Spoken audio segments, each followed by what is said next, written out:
राम जय जय राम राम कृष्ण हरी. नमो विठ्ठला राजया पांडुरंगा, नमो रुक्मिणी माऊली ज्ञानगंगा, नमो पुंडलिका नमो चंद्रभागा, नमस्कार माझा रुक्मिणी पांडुरंगा. भगवान रामरायाला वंदन, पुरुषोत्तमाला वंदन, हनुमंतरायाच्या चरणी साष्टांग दंडवत, श्रोते सज्जनांना दंडवत करून कथाभाग अधिक महात्म्य 6वा अध्याय. बरोबर. 6व्या अध्यायाची दृढधन्वा नावाच्या राजाची कथा. राजा मृगया करत असताना वन वन वन वन फिरल्याच्या नंतर थकावट निर्माण झाल्याच्या नंतर राजाला तहान लागली. व्याकुळ झालेला हा राजा जंगलामध्ये दिसलेलं सरोवराच्या ठिकाणी यथेच्छ पाणी पितो आणि स्वतः तर पाणी पितो, पण ज्यावर स्वार होऊन आलेला आहे तो घोडा अश्वाला सुद्धा पाणी पाजलेलं आहे. तो तेथे गगनचुंबित वटवृक्ष देखिला विस्तृत, दयाची छाया परम अद्भुत घनदाट पसरली से. थकलेलं शरीर आहे, जिथं शरीराला विसावा मिळावा याची अपेक्षा आहे आणि त्या अपेक्षेने इकडं तिकडं पाहत असताना काय दिसलं राजाला? असल्या उन्हाळ्याच्या दिवसामध्ये झाडाची आठवण माणसाला येतेच आणि वटवृक्ष पाहिला घनदाट, ज्याच्यावर भरपूर पानं आहे, दाट सावली पडलेली आहे, असा तो मोठाच्या मोठा वृक्ष पाहिला राजाने. तेथे बांधून आश्वासी राजेंद्र बैसला, छायेसी तो सुंदर एक शुक पक्षी, अवचित तेथे पातला.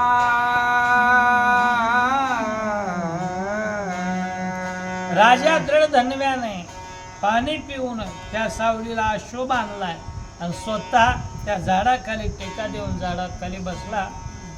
विश्रांती घेत असताना त्याच वेळेला अचानक त्या झाडावर एक पोपट उडत अचानक त्या ठिकाणी आला आणि मनुष्य वाचे अलोलिक, रायासी संबोधी सुरेख. पुन्हा एकची श्लोक, पडता झाला ऐसा की. आलेला तो रावा झाडावर बसल्याच्या नंतर राजाशी बोलू लागला. बोलत असताना त्याची पक्षाची वाणी तर होते, पण त्या पक्षाच्या वाणीतून मनुष्यवाणीनं तो बोलू लागलेला आहे. राजाला बोलत असताना एका श्लोकाद्वारे तो राजाला काहीतरी शिकवत होता. हा श्लोक पुन्हा पुन्हा त्याचं वारंवार आपल्या मुखातून आवर्तन करतोय. श्लोक विद्यमाना तो सुखमालोक्य अतीव भूतले, न चिंतयासी त्वत्वतोक्त.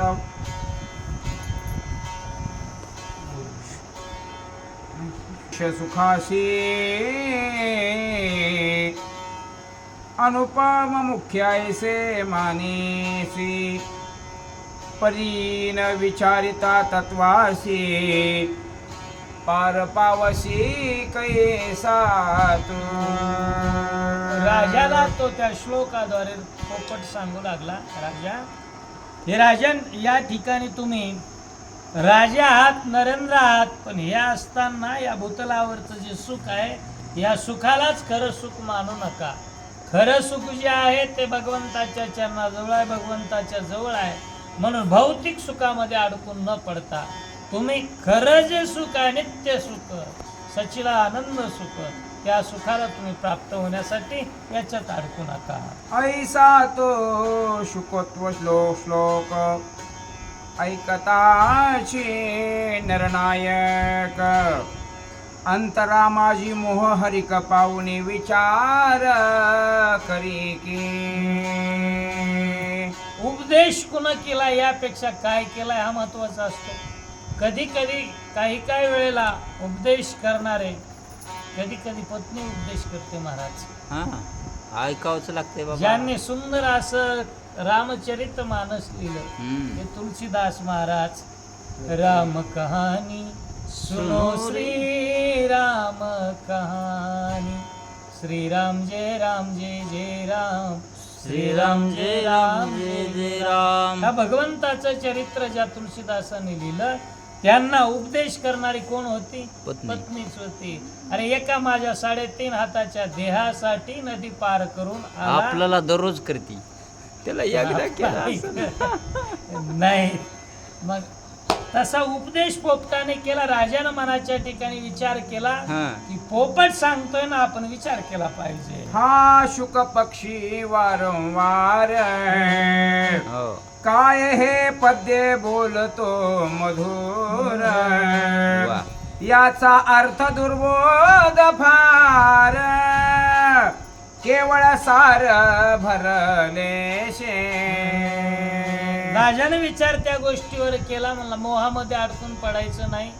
शुक हा पोपट वारंवार जी आरती सांगतोय त्या आरती निश्चितच कशा संदर्भात सांगतोय? क्षणोक्षणाशी करावा विचार, तरावया पार भावरूपी सागरातून तरुण जाण्याचा आपल्याला विचार सांगितलाय. बारकाईनं राजा त्याच्याकडे लक्ष देत होता. कृष्ण सेवक परीक्षित निमग्न होता भवाब्धीत, तया सांगून या भागवत श्रीसुके उद्धरिले. याला साधा तरी पोपट कसं म्हणावा? हो. ऐका नाही, हा कोण आहे?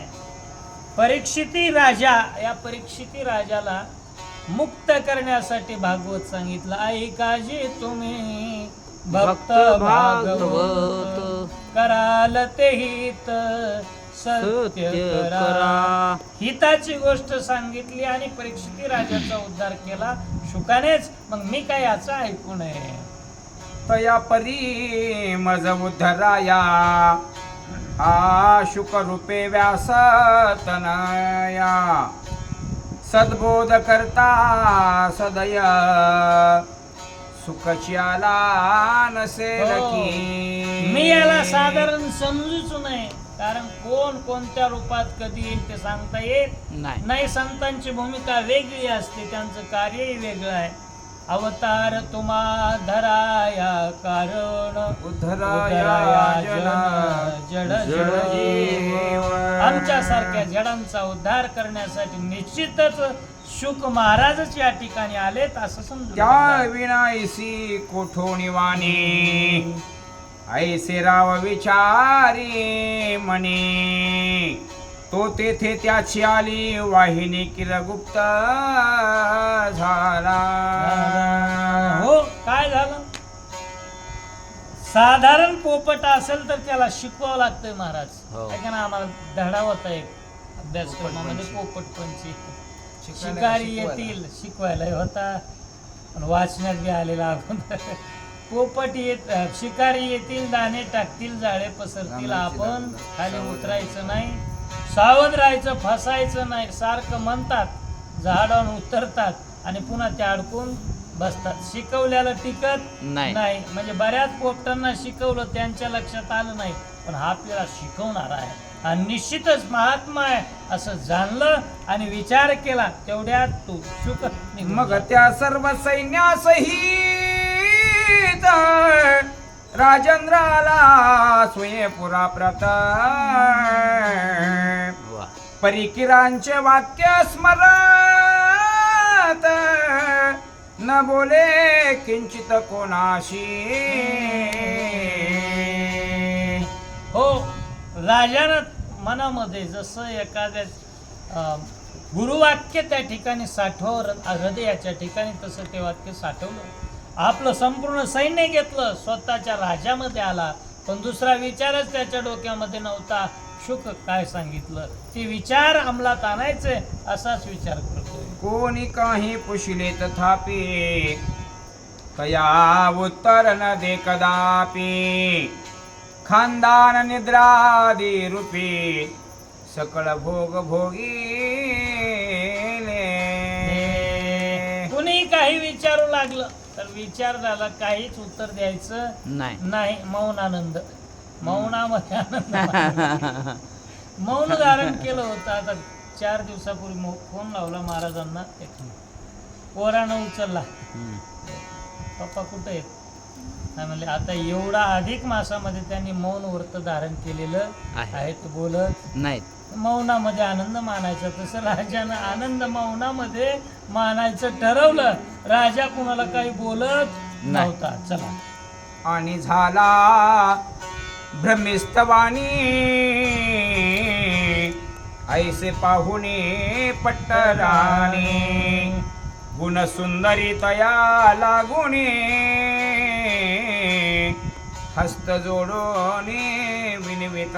सर्व भोगाचा त्याग केलाय, सर्व नातेवाईकांचा त्याग केलाय. त्याला कळालं होतं अंत काळाच्या वेळेला हे कुणी कुणाचं नाही. राहतील दुरी सज्जन सोयरे आठवी श्रीहरी तया लागी. त्या भगवंताचा आठव केला पाहिजे. हे आठवलं धरलं हृदयाच्या ठिकाणी. आणि भ्रमिष्ठासारखा राजा ज्यावेळेस वागू लागला त्यावेळेला पट्टराणी असणारी ती आली, हात जोडले आणि आपल्या पतीला म्हणे हो मम प्राणनाथा आज ही ऐशी काय अवस्था तुम्हा नसता काही नुनता आली खिन्नता कोठोनीही. हात जोडले आणि विनंती करू लागली, प्राणनाथ कसल्याच प्रकारची उणीव आपल्या म्हणजे राजामध्ये नाही. सगळीकडे आनंदी आनंद चाललेला आहे. आणि अशा आनंदाच्या वातावरणामध्ये अप्रसन्न वदनाने या ठिकाणी तुम्ही राहतायत, कुणाशी बोलत नाहीत, कुणाची विचारपूस नाही, कुणी काही विचारलं तर सांगत नाहीत. हे कशामुळे? खान पान सर्व ते जोण ऐशे का धरिले ती मौन तुमची ही स्थिती विलोकुन मज दारुण दुःख होय.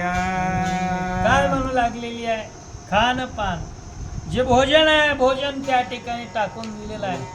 आहार विहार सर्वस्वाचा तुम्ही त्याग केलेला आहे. आणि अशी स्थिती तुम्ही का त्या ठिकाणी अंगीकारली याविषयी मला तुम्ही बोला. तरी उठा उठा हो प्राणेश्वरा मजवरी आता दया करा. हो. भोजन सारोनिया सत्वरा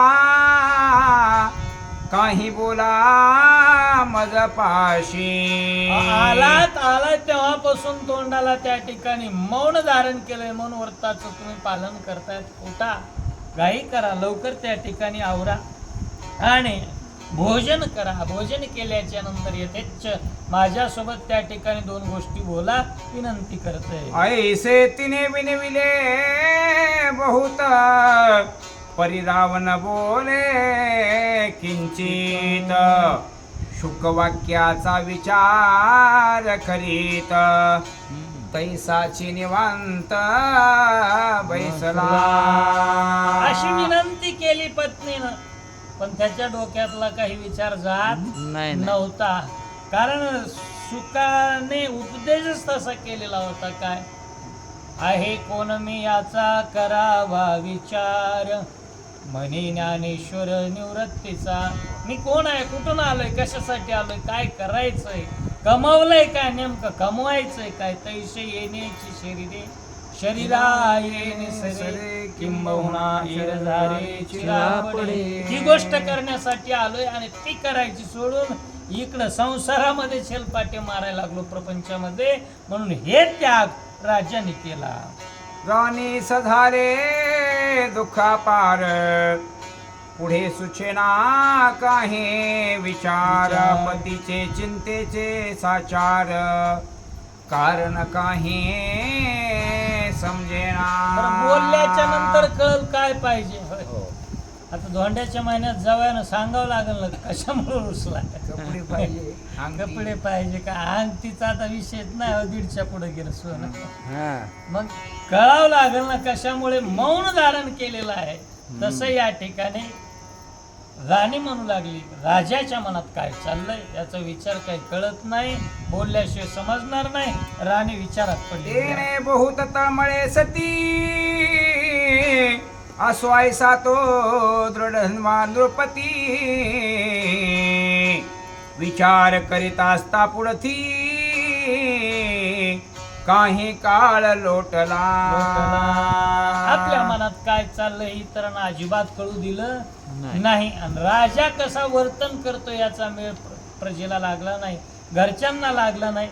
असेच दिवस दिवस पुढं पुढं पुढं पुढं लोटत गेले. काही काळ गेला, पुढं काय होत आहे का. पुढे एकदा वाल्मिक ऋषी अवचित आला राजगृहाशी, तेने स्वयं मधुर वाचे श्री रामायण रचिले. हो, त्यानंतर पुढे या राजा दृढधर्म्याच्या घरी अकस्मात एक दिवस संत आले घरा. पुढची दिवाळी दसरा कोण आलेला आहे, ज्याने रामायण रचलेलं आहे ते महाराज आलेले आहे. मारा मारा यही मंत्र वा. जिनके अंदर बेदा. तर मारा मारा त्याचं उलट रामा रामा झालं. आणि त्याची प्रचिती रामायणाची निर्मिती ज्या महात्म्याने केली तो महात्मा यांच्या घरी आला. काय होतं पुढं. दंडवत केला नमस्कार, अर्पिले सर्व पूजोपचार. परमासन देवोनी सुंदर, ऋषीश्वर बैसविला. महाराज आल्याबरोबर त्या ठिकाणी यथोचित सन्मान केला. आणि साधू आले, कटकट आली असं म्हणलं नाही. पूजा यथोचित कशा प्रकारे घाली संताशी आसनी. काय पूजा करी काया वाचा म्हणे. कायेन वाचेन मनानं सर्व गुण त्या ठिकाणी अर्पून पूजा केली. वरासन दिलं बसण्यासाठी. आणि मग पुढं काय होत. विप्रप्ता पाद क्षालन जीवन, आनंदे केले श्रीधरण. स्वांकी गे होणी मुनीचे शरण, स्वकरी चुरीत हळूहळू. एवढा श्रेष्ठ असणारा महात्मा आपल्या घरी आलेला आहे. आणि ह्या आलेल्या महात्म्याचे चरण त्या ठिकाणी प्रक्षालन केले. पाय धुतल्याच्या नंतर स्वतःच्या अंगावर मांडीवर त्या ठिकाणी पंजे ठेवले. हळूहळू हळूवार अतिशय त्यांची सेवा करायला सुरुवात केली. आणि ही सेवा पाहून तो महात्मा सुद्धा संतुष्ट झाला. सुखवाक्य मनी स्मरत, मधुरवाणी राजा बोलत. हे भगवन मुने मी सांप्रत कृत्य खचित झालं. कोणती गोष्ट विचारायची असेल ना अगोदर सेवाच करावी लागते. ते ज्ञान गय पैगा बरवे, जरी मनी आधी आणावे. तर या संताशी बजावे सर्वस्वेसी. मग सर्वस्वे करोनी सेवा. जशी लक्ष्मी देवाची सेवा केली ना तशीच महात्म्याची सुद्धा सेवा केली. आणि सेवा करून पुन्हा विचारायला सुरुवात केली. शुकाचं जे वाक्य होतं ते त्यांच्या समोर व्यक्त माझे करतात. जन्म सफळ झाले.